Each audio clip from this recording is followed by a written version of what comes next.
அனைவருக்கும் வணக்கம். நான் உங்கள் நண்பன் செல்வகுமார் விஜயகுமார்.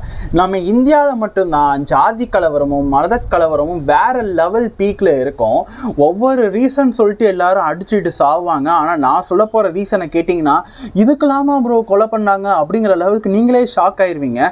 அதுக்கு முன்னாடி நம்ம சேனலுக்கு இப்போ தான் ஃபஸ்ட் டைம் வரீங்க அப்படின்னா மறக்காமல் சப்ஸ்கிரைப் பண்ணிக்கோங்க. ஏன்னா நான் போகிற கண்டென்ட் முக்கால்வாசி அவேர்னஸாக தான் இருக்குது. டெஃபினட்டாக உங்களுக்கு அது ஹெல்ப்ஃபுல்லாக இருக்குங்கிறதுக்கு நான் ஷூரிட்டி கொடுப்பேன். என்ன ஏதுன்னு கண்டென்ட்டுக்கு வருவோம். என்னென்னு பார்த்தோம்னா ரீசெண்டாக ஹோலி பண்டிகை கொண்டாடினாங்க. ஞாபகம் இருக்கா? நம்ம அந்த அளவுக்கு வந்து பெருசாக இன்ட்ரெஸ்ட் பண்ண மாட்டோம், கொண்டாட மாட்டோம் சவுத் சைடு. ஆனால் நார்த் இந்தியாவிலலாம் இது ஒரு பெரிய வேற லெவல் ஃபெஸ்டிவல் பயங்கரமாக கொண்டாடுவாங்க. அதே மாதிரி தான் டெல்லி உத்தாம் நகரில் வந்து இந்த மாதிரி செலிப்ரேட் பண்ணிட்டு இருந்திருக்காங்க. ஒரு 11 வயசு பொண்ணு மாடியில் இருந்துட்டு அவங்க ஃப்ரெண்ட்ஸ் கூட விளையாண்டுட்டு இருக்கா. எதை வச்சு வாட்டர் பலூன், நார்மலாக பவுடரு இந்த மாதிரி வந்து பலூனில் வந்து கலர் லிக்யூட்லாம் இது பண்ணி ஸ்ப்ளாஷ் பண்ணி அவங்க ஃப்ரெண்ட்ஸ் முன்னாலாம் அடித்து அந்த மாதிரி செலிப்ரேட் பண்ணுவாங்க. எல்லாம் கப்பில் தண்ணி எடுத்து மோந்து ஊற்றுறது இந்த மாதிரிலாம் இருக்கும். ஸோ வாட்டர் பலூன் வந்து அதில் நல்லா கலர் லிக்யூட்லாம் வச்சு ஃபில் பண்ணி அது மாதிரி ரெடி பண்ணி வச்சுருக்காங்க. அதில் வந்து அந்த ஒரு 11 வயசு பொண்ணு என்ன பண்ணியிருக்கான்னா, அவள் ஃப்ரெண்டு மாடியில் இருந்துட்டு இருந்திருக்கா. இங்கேருந்து வந்து தூக்கி ஸ்ப்ளாஷ் பண்ணேன். அந்த தண்ணி என்னென்னா, அது பலூனில் இவ்வளோ பெரிய பலூனில் எவ்வளோ தண்ணி இருக்கும் நீங்கள் யோசிச்சு பாருங்கள். அந்த தண்ணி வந்து அப்படியே ரோட்டில் வந்து ஒரு முஸ்லீம் லேடி நடந்து போயிட்டு இருந்திருக்காங்க. அவங்க மேலே வந்து தெரிச்சிருச்சு. தெரிச்ச உடனே அந்த பொண்ணு வந்து அந்த முஸ்லீம் லேடி இருக்காங்க, அந்த பொண்ணை போட்டு அந்த திட்டி மிரட்டி, அப்புறம் அந்த பொண்ணு அழுதுட்டு போய் அவங்க அம்மாட்ட சொல்லி இந்த மாதிரி என்னை இவங்க திட்டுறாங்கம்மான்னு சொல்லி, அதுக்கப்புறம் அவங்க வீட்டில் இருந்து பார்த்தா ஒரு பெரிய சண்டை நடந்திருக்கு. இந்த வீட்டில் இருக்கிறவங்க எல்லாருமே மன்னிப்பு கேட்டாங்க. சாரிங்க, இது வந்து பர்பஸாக நடக்கலை, எதுவுமே நாங்கள் வந்து தெரிஞ்சு பண்ணல. சின்ன பசங்க விளையாடும் போது தெரியாமல் வந்து தண்ணி தெரிச்சிச்சு, அதை வந்து பெரிய இஷ்யூவாக்க வேணான்னு. ஆனால் அந்த முஸ்லீம் லேடி வந்து இதை எதையுமே வந்து பொருட்படுத்தவே இல்லை.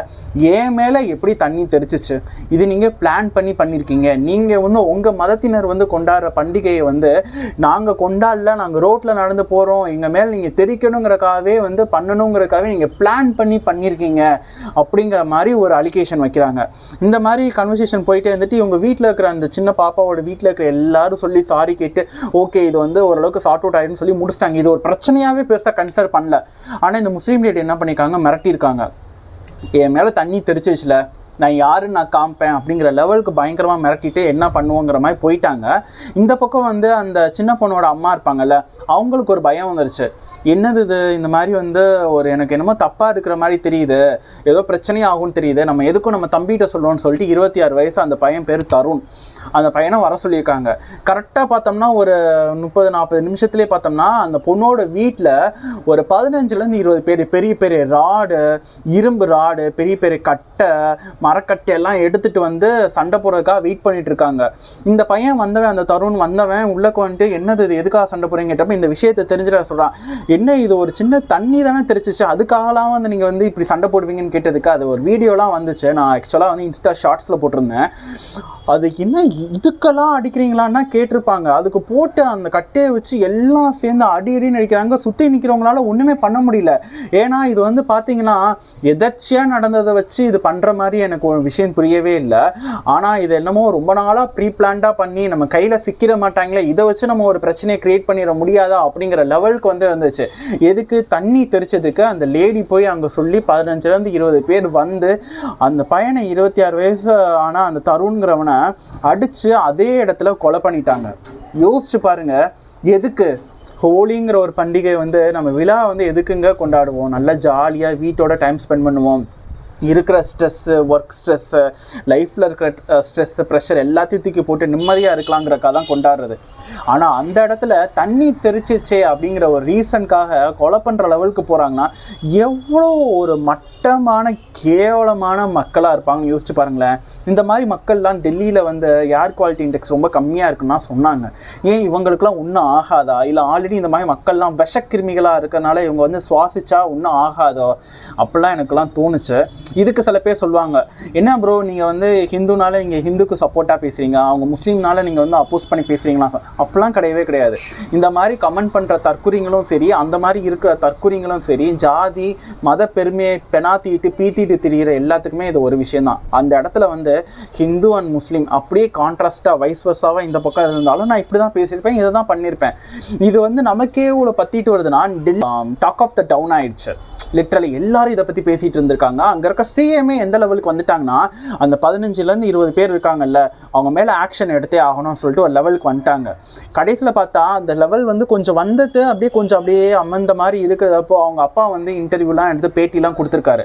அப்போ என்ன சொல்லியிருக்காருன்னா, என் பையனை அடித்து கொண்டவங்களாம் என் கண்ணு முன்னாடி வந்து நடந்து போயிட்டு இருக்காங்க, ஆனால் யாருமே ஒன்றுமே செய்ய மாட்டாங்க. யோசிச்சு பாருங்களேன், இப்போ நம்ம வீட்டில் ஒரு விஷயம் நடந்துருச்சு, இந்த மாதிரி அடித்த குற்றவாளி நம்ம கண்ணு முன்னாடி சுதந்திரமாக நடமாடிட்டு இருக்கான், ஜாலியாக போயிட்டு வந்துட்டு இருக்கான், சிரிச்சுக்கிட்டு இருக்காங்கிறத தெரிஞ்சால் நமக்கு எவ்வளோ கஷ்டமாக இருக்கும். அதே வழி தான் அவங்க அப்பாவுக்கு இருந்திருக்கு. அது ரிலேட்டடாக பேட்டிகள் அவர் கொடுத்ததும் வந்து பயங்கர வைரல் ஆகிடுச்சு சோசியல் மீடியாவில். அதனால் அந்த சிஎம் வந்து உடனே வந்து ஆக்ஷன் எடுக்கணும்னு சொல்லி யாரெல்லாம் இதுக்கு வந்து ஈடுபட்டிருந்தாங்களோ அவங்க எல்லாருமே அரெஸ்ட் பண்ணிட்டு அவங்க ரிலேட்டடாக வந்து 0 டாலரன்ஸ்ன்னு சொல்லி ஒரு விஷயத்தை கொண்டு வந்திருக்காங்க. அதுபடி என்னன்னா, இந்த மாதிரியான விஷயத்தை நாங்கள் அக்செப்டே பண்ண மாட்டோம், டெல்லியில் இந்த மாதிரி மதக்கலவரம் இருக்கவே கூடாது இனி அப்படின்னு சொல்லிட்டு அந்த 15லேருந்து 20 பேர் பண்ணாங்கல்ல, அவங்களோட டேட்டா எல்லாத்தையும் எடுத்து அவங்களோட இடங்கள்லாம் இருக்குல்ல, ப்ராப்பர்ட்டி வச்சுருப்பாங்கல்ல, அதில் எதெல்லாம் அத்துமீறி கட்டியிருப்பாங்க, அவங்க இடத்துக்கு வந்து இவ்வளோ இருக்குன்னா அதுக்கு எக்ஸ்ட்ரா ஒரு 5 அடி 6 அடி இழுத்து கட்டுறது, அந்த இடத்துக்கு வந்து சரியான பட்டா இல்லாமல் இருக்கிறது, பட்டா வந்து சரியாக வந்து பேமெண்ட் கொடுக்காமல் இருக்கிறது, இந்த மாதிரியான விஷயங்கள் எல்லாத்தையும் பார்த்து ஜேசிபியை கொண்டுட்டு வந்து அந்த பில்டிங்கே தரமட்டமாக்கிட்டாங்க. இது வந்து பார்க்குறதுக்கு சீரியஸாக சொல்கிறேன், எனக்கு பர்சனலாக சொல்கிறேன், நீங்கள் எப்படி எடுத்துக்கிட்டாலும் சரி, சேடிஸ்டாக என்னமோ I don't even care, but பர்சனலாக சொல்கிறேன், எனக்கு வந்து ஒரு மாதிரி அது சாட்டிஸ்ஃபைடாக இருந்துச்சு. யோசிச்சு பாருங்கள், தெரியாமல் தண்ணி தெரிச்சிருச்சு அப்படிங்கிறக்காக ஒரு உயிரை கொண்ட உங்களுக்கு இந்த மாதிரி வந்து தெரிஞ்சே நீங்கள் தப்பு பண்ணி வீடு கட்டியிருக்கீங்கள, இடித்து நகட்டி தரமாட்டேன் ஆக்கலாம்டா, தப்பே இல்லைடா அப்படிங்கிற லெவலுக்கு எனக்கு இருந்துச்சு. எல்லாம் எதுக்குங்க இந்த மத பிரச்சனைங்க, இது என்னங்க ஆக போகுது? ஒன்றுமே இல்லை, உன் உடம்புல ஓட அதே ரத்தம் தாண்டா அவன் உடம்புலையும் ஓடுது. இது எத்தனை வந்து படங்கள், நல்ல படங்கள் எடுத்தாலும் சரி, எவ்வளோ புக்கில் வந்து நல்லா சொன்னால் சரி, எவ்வளோ லீடர்ஸ் வந்து சொன்னாலும் சரி, இந்த மாதிரியான மக்கள் வந்து திருந்தவே மாட்டாங்கங்கிறதுக்கான ஒரு பெரிய உதாரணம் தான் இந்த உத்தம் நகரில் நடந்த கேஸு. இதை பற்றி உங்களோட ஒப்பீனியன் என்ன அப்படிங்கிறத கீழே மறக்காமல் கமெண்ட் பண்ணிட்டு போங்க. அதே நேரத்தில் உங்கள் ஃப்ரெண்ட்ஸ் அண்ட் ஃபேமிலிக்கும் ஷேர் பண்ணுங்கள், இப்பெல்லாம் ஒரு விஷயம் நடக்குது தெரிஞ்சுக்கோங்க அப்படின்னு அவங்களுக்கும் சொல்லிட்டு போங்க. அன்டில் நெக்ஸ்ட் ஒரு வீடியோவில் இதே மாதிரி நான் சந்திக்கிறேன். Take care, bye bye, see you.